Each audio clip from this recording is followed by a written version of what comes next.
पुणे में वंचित बहुजन आघाड़ी के अध्यक्ष प्रकाश आंबेडकर ने पत्रकार परिषद में महंगाई को लेकर दिए गए बयान में आरोप लगाते हुए कहा कि भारत को क्रूड ऑयल सप्लाई करने के लिए कई देश तैयार है, लेकिन सरकार की नीतियों के कारण सप्लाई में बाधा आ रही है। कहा गया है कि भारत की पारंपरिक तटस्थ विदेशी नीति में बदलाव हुआ है और देश ने इजरायल समर्थन रुख अपनाया है। आइए सुनते हैं सविस्तार बयान।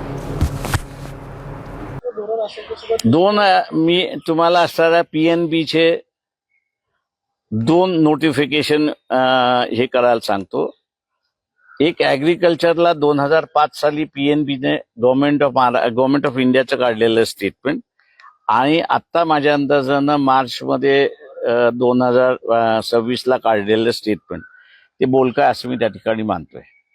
पण मी ह्याच्यावरतीच प्रश्न घेणार आहे, दुसरा कुठच्या ह्याच्यावरती नाही। तुम्ही म्हणता पेट्रोल गॅस सगळ्या जी परिस्थिती निर्माण झाली देशात, तुम्ही कसं पाहता पुढे काय होईल? मग असं पॅनिक सिच्युएशन, मोदी साहेब म्हणतात की पेट्रोल, माझ्या अंदाजाने माझी आपण मे मध्ये आहोत, माझी मार्च महिन्याची प्रेस कॉन्फरन्स जर कोणी काढली मुंबईतली तर त्या ह्याच्यामध्ये मी या सगळ्या गोष्टी तिथे असताना नमूद केलं होतं।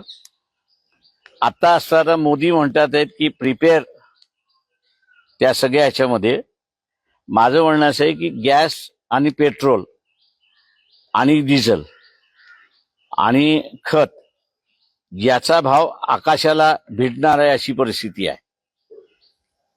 आणि हे सगळं एकाच व्यक्तीचं काम आहे असं मी त्या ठिकाणी मानतोय, आणि ते म्हणजे नरेंद्र मोदी। कॅबिनेट ही त्यांच्या बरोबर नाही अशी असणारी परिस्थिती आहे, पण कोणीच बोलायला तयार नाही अशी परिस्थिती आहे।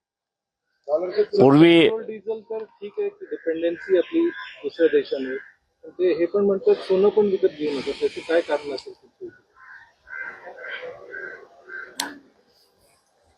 मोदींच्याच भाषेत बोलायचं झालं म्हणजे चिदंबरमनी ज्यावेळेस लोकांना सजेशन केलं होतं त्यांनी की बाबा सोनं विकत घेऊ नका, त्यावेळेस मोदींचंच भाषण होतं, महिलांना उद्देशून होतं की काँग्रेस पक्ष तुमचं मंगलसूत्र सुद्धा चोरून घेते।